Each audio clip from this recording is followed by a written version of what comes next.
Perfect. Well, good morning. It's a beautiful day out.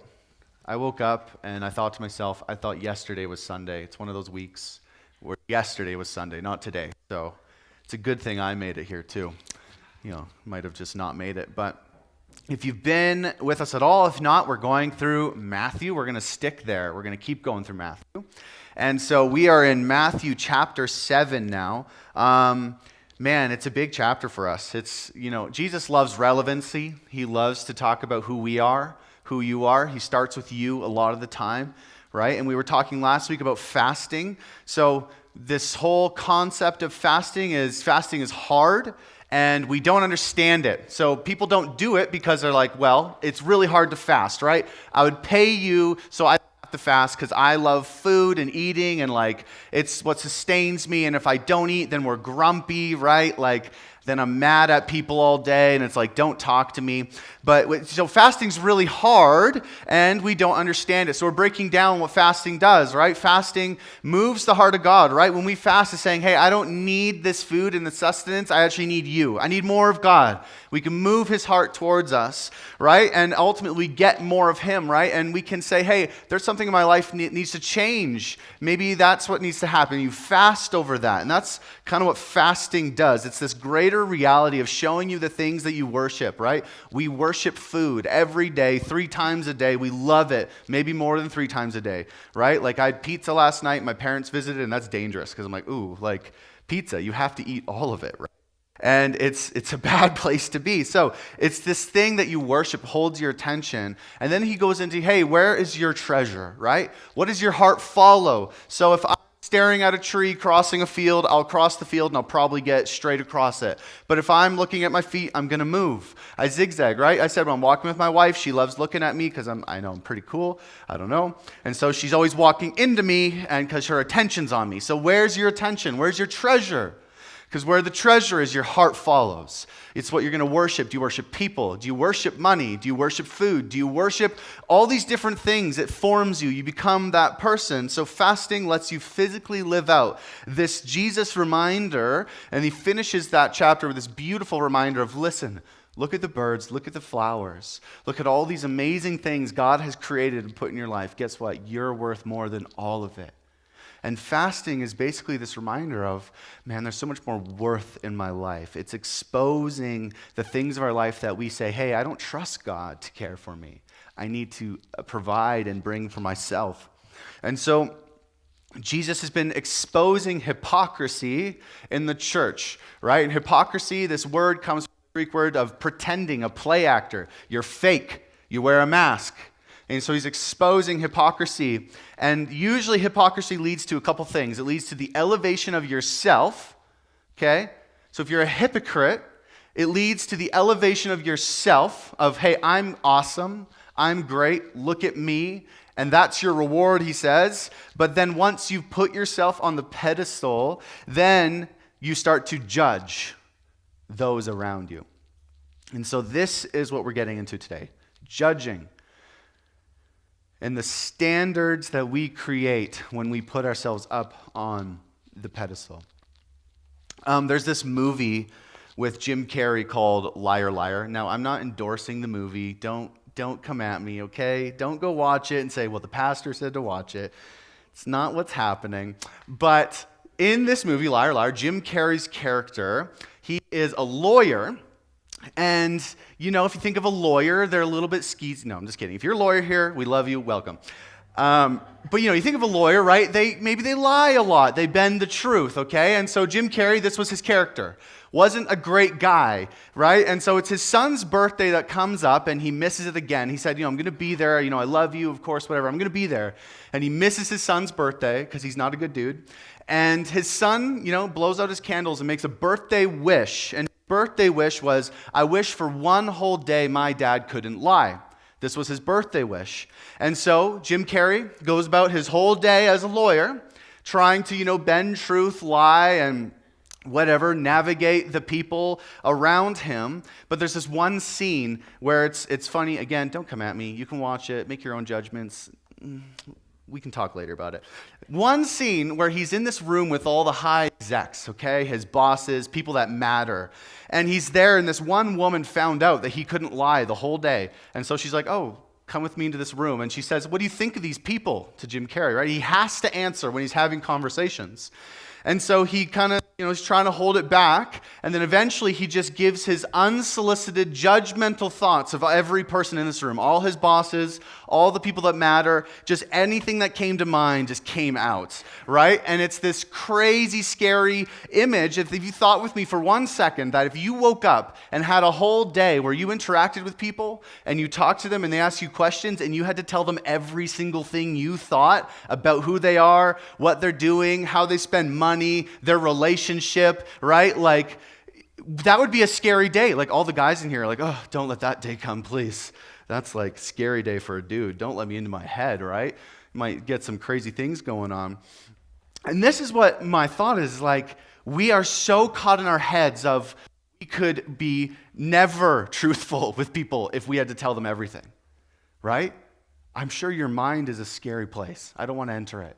My mind is. I don't know. Don't enter my mind if you have mind powers, and I wouldn't want to enter yours, because it's the deep realities of who we are and how we view people and how we project ourselves into the world, right? And we retain a lot of that and say, well, as long as it's inside, it doesn't matter, right? As long as I'm just maintaining it in my head, it doesn't matter. And so Jesus, he's dealt with our inner life, okay?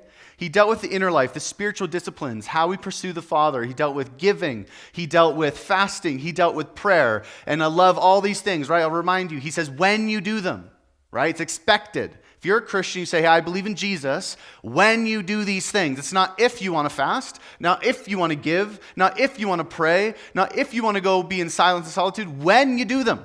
This is how you connect with the Father. He's dealt with the inner realities. And now he's saying, okay, now how does the inner manifest itself to the outward life? How does what forms you on the inside manifest to the outside? And this is what he's getting at. So if you have a Bible, you can go to Matthew 7. Matthew 7, verse 1. Here's what he says. He says, do not judge so that you won't be judged. For you will be judged by the same standard with which you judge others, and you will be measured by the same measure that you use. Now, when Jesus uses this word judge, it's the word krino, and so there's two uses for this word. So the first one, to judge, is a discernment word, wisdom, making a choice. Right? It's this good context of judging. Like, I have good judgment, poor judgment, right? We've heard that statement. And so there's two uses. It can be this discernment, or it can be used as condemnation, condemning, that I judge, that I, and as a hypocrite, have elevated myself to a status where you are lesser than, and I condemn the judging, right? This judgment. And so when we talk about judgment in the church, there's a lot of misinterpretation that all judgment is bad, okay? And so more what Jesus is saying here, he's saying this, listen, I'm not about a heart of condemnation in my kingdom. When you judge and put people down, I'm not about that in my life, in my world. And so it's important to know how this word judge is being used really quick, right? So when we think about Jesus coming to earth, what did he say in John 3:16 and in 17? He said this, I came not to judge the world. This is what he says. I came not to judge the world. And then if you go a little bit later on in John 9:39, he says, I came into this world for judgment. And so there has to be two ways to deal with judging in our life, right? Because either Jesus is contradicting himself and he's crazy, and he says, hey, I didn't come to judge you, but I am judgment. It wouldn't make sense. So there's two ways that we go about this. And Jesus is saying this, that I want you to use judgment with discernment and wisdom, right? Make well-thought choices as he did with the world. When he says, I've come and I am judgment, he's saying, I'm come to make discerning, wise choices with you people in this world who follow me in my kingdom. But also the opposite way, judging, he says, I didn't come to judge. And a lot of your translations will say condemn. For I did not condemn the world, but I came to love and save the world, right? It's the opposite. He says, listen, I want you to be wise in your judgment. I want you to be discerning in your judgment, but I did not come to condemn, nor should you condemn people, right? Jesus was the opposite of that. He counts himself as nothing. We call him the suffering servant, that Christ, the God figure, that Jesus, as fully God, died on a cross, right? He sought out sinners. He called fishermen to come follow him, these horrible, dirty, stinky people of the culture. He pursued these people all out of love. And that's the kind of judgment that Jesus uses, right? So this is what he says. Just let this verse land, okay? Just take a second and, like we said, if you had to say everything in your head to people around you, one, scary place to be. Two, this is what the outcome is. This is the outcome. For you will be judged by the same standard with which you judge others, and you will be measured by the same measure that you use. That blows my mind because, man, I am judgmental all the time. And you are too. Maybe not as much as other people. I don't know. If you were to take a second and think about this, how do you view the people around you? Are you better? Are they insignificant? Do they mess up a lot? Right? Do you look at their life and say, man, I can't believe they do those things? Right? When you think about people in your head, right? I didn't say it out loud, but the way I think about people, maybe when I'm talking with them, maybe when I get home, right? You maybe go home to your spouse or your partner, you're saying, man, like you would not believe these people, and you guys just have like a solid 3-hour conversation about their life instead of yours, right? You talk about people at your home, and the standards that you put on people, this judgment, the hypocrisy you practice as you shame people, they turn around and the exact same is put onto you. What is your standard in your life for people? For judgment, for expectations, for what is required of people around you, right? I don't like my standard. I don't like my standard at all. Like, I don't want to be judged by my standard. It's a horrible standard. I could never meet my standard. And it's both with people here, this standard, and what's even scarier is that God, we've seen Jesus already talk about rewards a lot, right? He's talking about rewards, and we're talking about, Jesus said, hey, I am on the judgment seat, that when you judge people in the way that you see them in the world and say, I'm on the pedestal, I'm better than you, you're lesser, therefore, I'm going to judge, I'm going to talk about you, I'm going to put you down, I'm going to view you as little, God says, then that's your reward as well. If you want to judge people that way, then I will judge you that way. You'll stand before me and I'll say, hey, did you love people or were you just better than them? That's a scary thought. That God look at me and say, this is your standard. Should I do the same?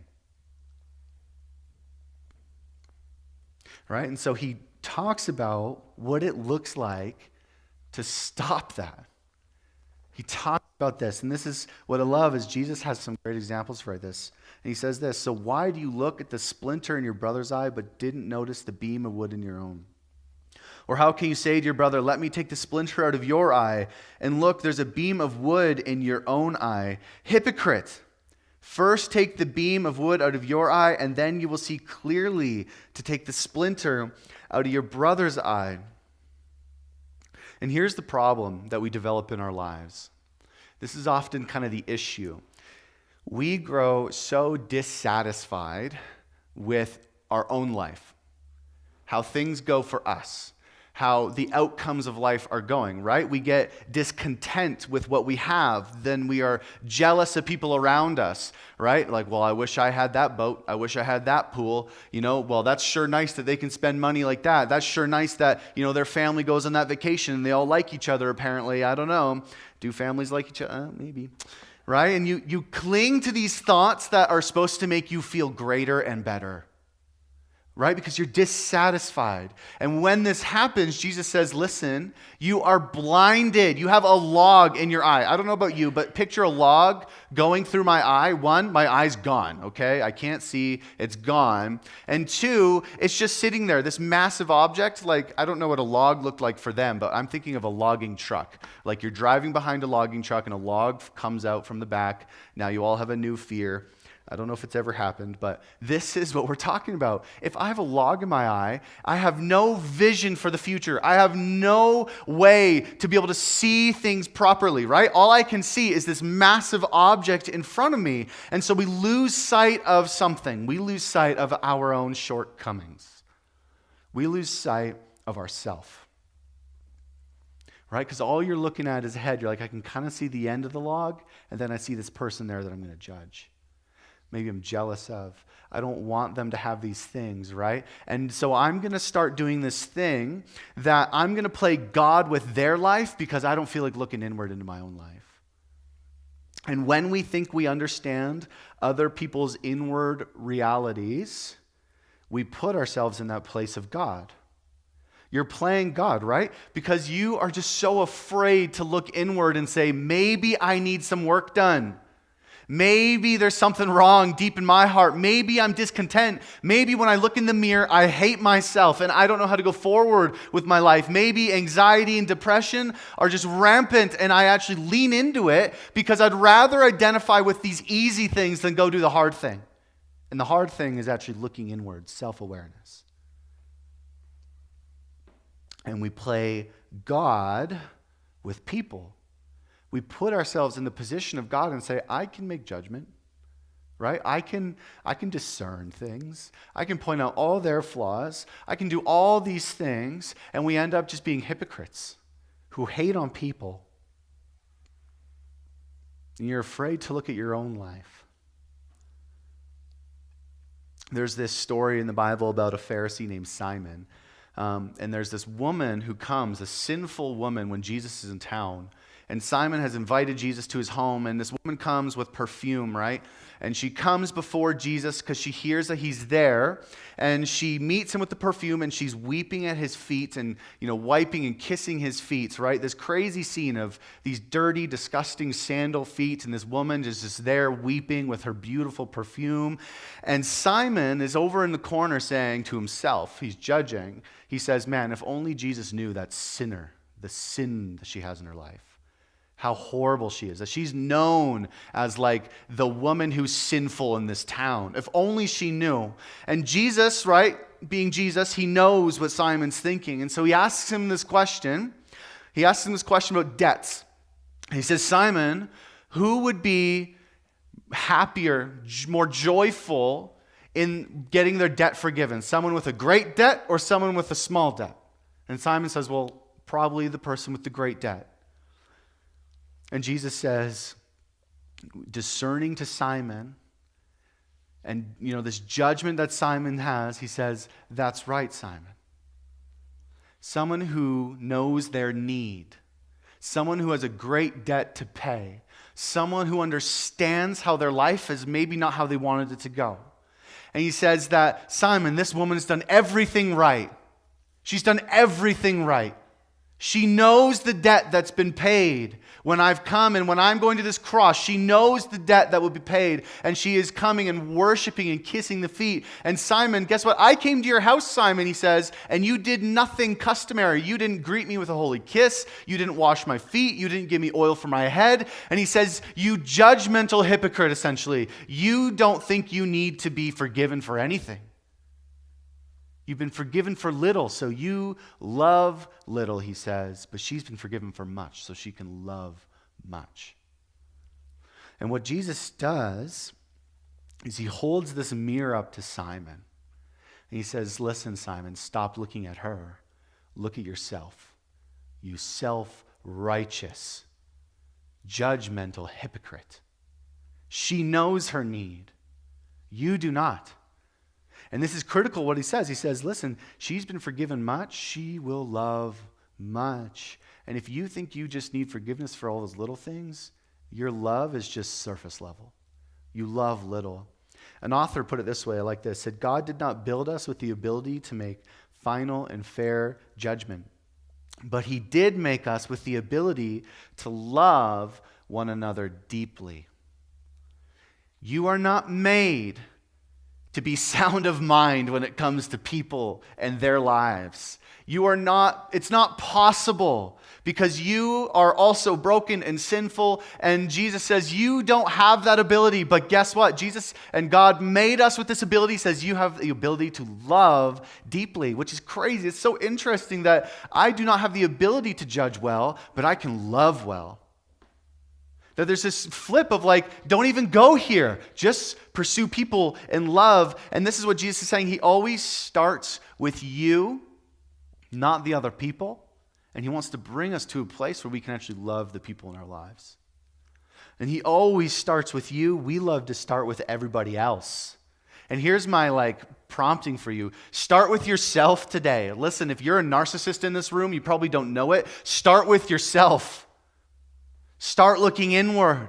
Go to Jesus, go to prayer, go to the scripture, go to fasting. Say, Jesus, hold the mirror up to my life that I'm not looking around, but I actually step in front of the mirror and it's what is on my inner reality. What am I made of? And that I'm not judging everybody else. There's this famous quote that says, unless you learn to face your own shadows, you will continue to see them in others, because the world outside of you is a reflection of the inside of you. That all the shadows in your life, you will only portray them onto people when you haven't faced them and dealt with them and said, this is sin, this is shame, God. And then you go to other people and you put it onto them. And it's pretty obvious. Like you meet people and they start talking about these really pointed things with pointed questions, and they make these bold statements. It's like, listen, are you talking about yourself or me? Right? You meet these people. It's like, I think you're just talking about yourself, projecting it onto me. And Jesus says, listen, you hypocrites, deal with yourself. Listen to this. This is what he says. He starts with you. Why do you look at the splinter in your brother's eye, but don't notice the beam of wood in your eye? Or how can you say to someone else, let me take the splinter out of your eye, and look, there's a beam of wood in your eye? Hypocrite, first deal with yourself and your beam, and then you can love people. Deal with yourself, and then you can love people. If you want your marriage to do well, deal with yourself and then love the person. Deal with yourself and then love people. Philippians 2 says, and it talks about, hey, do all things in humility. It's not about you. It's not about your status, your elevation, how great you are. Do all things with humility, counting others as more significant than yourself. Man, what a hard task. Timothy Keller wrote this great little book. It's called The Freedom of Self-Forgetfulness. It'll take you 10 minutes to read, legit, it's this big. If you want to read it, it's on the bookshelf out there. Those are my books, by the way. Don't just take them. If you want one, though, you can borrow it. But I think everyone should read this book, The Freedom of Self-Forgetfulness. And this is what he says. It's not thinking less of yourself. Okay? It's not putting yourself down. It's not saying, well, I'm sinful, I'm shameful, I'm horrible. People probably hate me, right? God doesn't love me. He messed up on me. It's not thinking less of yourself. It's thinking of yourself less. It's saying, I can deal with my stuff, but then, as Philippians 2 says, count others as more significant. And then when you can do that and you deal with your stuff, you will start to love people the way Christ did. And when you get to this place of real humility and self-evaluation, when we are broken like that woman that comes before Jesus, the sinful woman, we know our sin, you know your need, you're looking in the mirror saying, man, it's me. I'm the problem. It's me. It's a Taylor Swift song, right? And we come and we weep at his feet and we say, I need forgiveness. And we bring our value and we bring everything and we worship him and say, God, I just need your love because I can't do this anymore. Then we can do this love that Paul describes in 1 Corinthians. He says it's a love, you've heard this at weddings, and it's a crazy verse, love that bears everything, a love that hopes in everything, a love that believes in everything, and a love that endures. It doesn't stop. It's basically saying, listen, if you can reflect, get the wood of your eye, look to Jesus, do not judge, do not put the standards on, deal with yourself, then you can come to a love that is all about human flourishing. It's all about seeing your relationship flourish.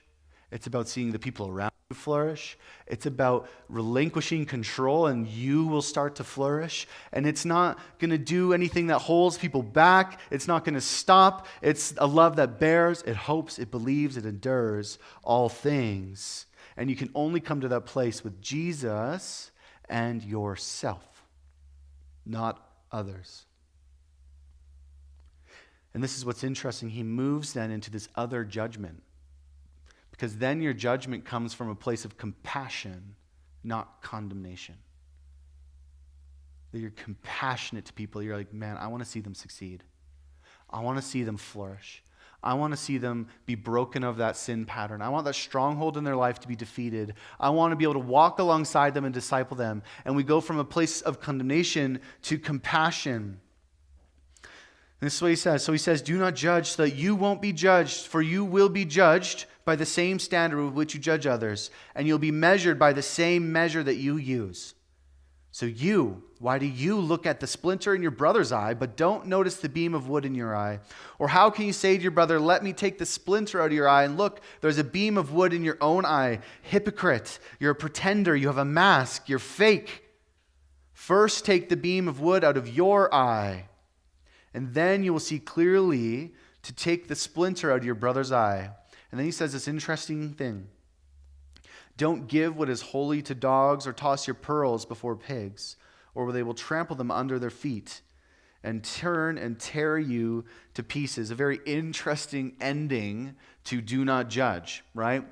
And so at the very end of these verses, Jesus is making this case for a different type of judgment. So you've dealt with yourself. You're not condemning. You're at a place of love where you can actually love people. And then he says, hey, but we still can judge with discernment. And this is where this is, in the church world, a bit abrasive. Because we're like, well, we just don't judge. We love. We love everyone. We don't judge your sin. You do what you want. I'm doing my thing, right? We don't need to judge. And Jesus says, listen, no, the reason that you do your disciplines, that you come close to God, that you're pursuing God, that you're pursuing healthy relationship with God, is so that you can actually disciple people and make judgment well with them out of love. And so he makes this case against hypocrisy, condemning, that we all need saving, we all fall short. Evaluate yourself, do not evaluate people, and become self-aware, not self-absorbed. But he doesn't just finish there. He doesn't just say, okay, now go. He actually wants people to flourish in community, right? He wants people to be able to be vulnerable and have hard conversations. And like Jesus did with Simon, when he holds up that mirror, when he says, listen, you got to look inward, Jesus showed us how to take the splinter out of someone's eye, right? He didn't just condemn Simon. He said, let me help you. Let me show you where you're wrong. And he's basically saying this in this verse, okay, that there's going to be those who are bent against anything that you have to offer. Even if it's from a place of love, a place of let me help, let me come alongside you, right? They're going to be hardened. Like Pharaoh's heart was hardened. If Moses is coming saying, hey, let my people go, and Pharaoh was receptive, maybe he could have known God. We don't know. But he was hardened. He didn't want to hear it, right? They may mock you. They may tear you to pieces. And to these people, Jesus is saying, do not give what is holy to them. Be discerning with who you invest in. Discerning with how you disciple, how you walk along people. Make choices that are educated choices where you're not just going up to people who will not receive anything from you and going, hey, you need this, if they're just going to throw it back in your face, right? Don't give them what is holy. This is not worth being, ridiculed, trampled, spit on, mocked, whatever it might be. But on the flip side of that, you can be so ready to give those who need it what is holy. Those who need your love, your compassion, your empathy. And this is the thing, that they might get Jesus. There's this story of a lesbian teacher who worked at a university, and she studied LGBTQ plus studies and wrote books and articles and all this different stuff.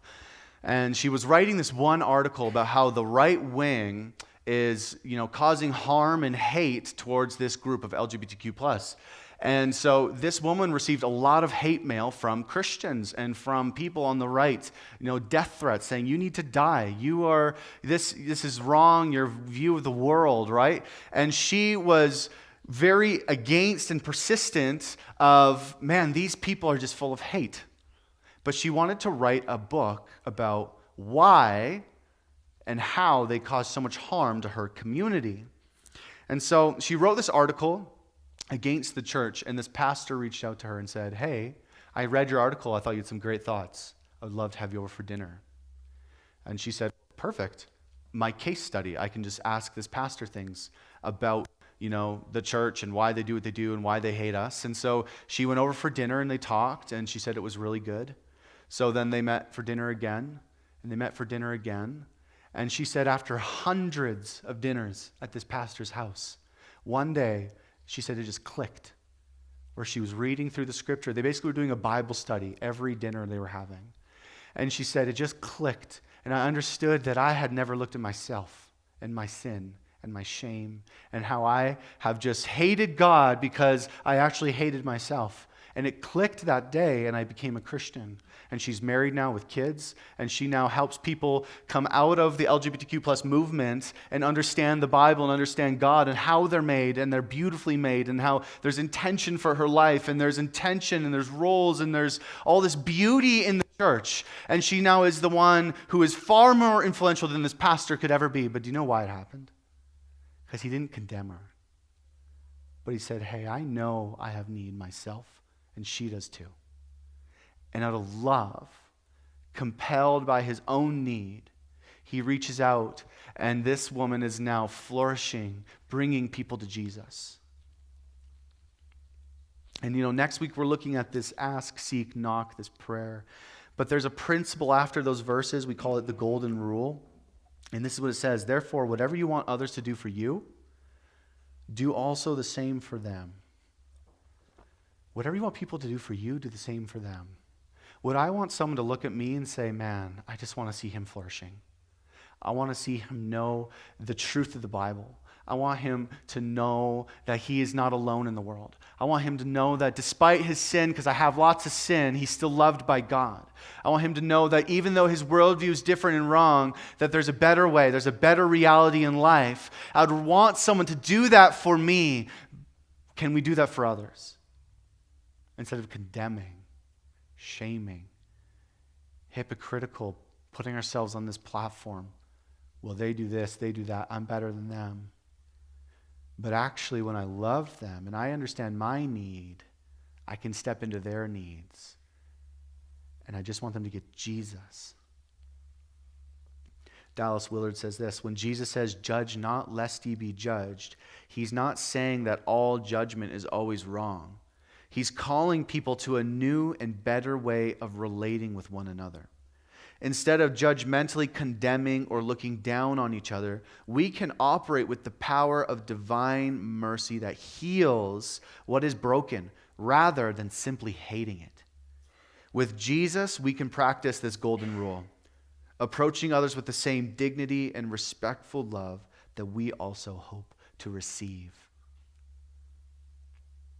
That when we want others to be as, hey, we want them to treat us, we step out in love and say, hey, I have mercy, I have compassion, there's healing here. I don't have to hate you, but you can actually get Jesus. That's what happens when you start to self-evaluate, when you start to look in the mirror and you practice these inner realities and say, change me, Jesus, from the inside. That my outward performance or perspective or the way I love, the way I treat, the way I think is completely shaped by how you operate in my life. Father, I just pray that you make it so real that we know that you did not come to condemn us, God, but Christ came to love us, to save us. That we are living in a world with a lot of people that we just maybe get frustrated, we get hurt, we experience pain. Lord, might we just know your deep, compassionate love for people? That we don't put ourselves on pedestals and look down and condemn those around us, Lord. Might we go out with love, doing to people as we'd have them do to us. and that they would get Jesus, that we would just show them with just this deep understanding of our need, that we can step into their need and just say, hey, there's a better way to life. There's a better way to live. Jesus died, and that we would just know you, Christ. People would know you in this town. Let us go. Let us not be silent about this. Let us not just sit here in our, beautiful building on this hill, but actually we go to our neighbor and say, come on over for a barbecue. Let me love you. Let me give you compassion. Let me give you help. That we would see people change. They would get Jesus. Amen.